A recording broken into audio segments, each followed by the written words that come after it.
बिस्मिल्लाहिर्रहमानिर्रहीम। अस्सलाम वालेकुम। आप देख रहे हैं यासर इन्फो यूट्यूब चैनल। नाज़रीन कराम, आज की हैरत अंगेज़ इंफॉर्मेशन में आपको बताते हैं कि जापान में इतनी बड़ी तादाद में मकानात क्यों खाली पड़े हैं, इसकी क्या वजह है। तो नाज़रीन कराम, मज़ीद तफसीलात से पहले मेहरबानी करके इस वीडियो को लाइक करें और चैनल को सब्सक्राइब ज़रूर कर लें, शुक्रिया। तो आइए चलते हैं आज की इंफॉर्मेशन की जानिब। नाज़रीन कराम, जापान में खाली मकानों की तादाद बढ़कर 90 लाख तक जा पहुंची है, जो कि न्यूयॉर्क में रहने वालों की तादाद से भी ज़्यादा है।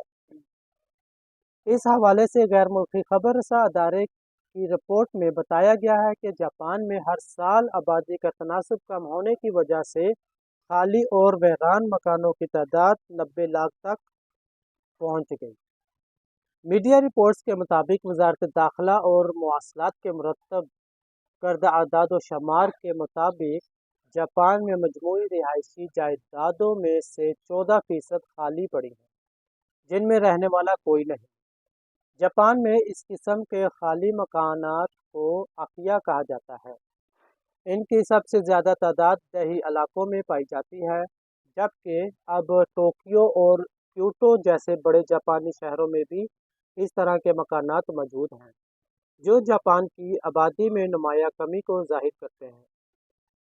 जापान में पैदाइश की कम शरह की वजह से बहुत से लोगों के पास कोई वारिस ही नहीं, जिन्हें वो अपनी जायदाद मुंतकिल कर सकें, और जिन नौजवानों को ये मकानात उनके वालिदैन दे गए हैं, वो खुद शहरों में मुंतकिल हो गए और वापस अपने गांव नहीं आना चाहते।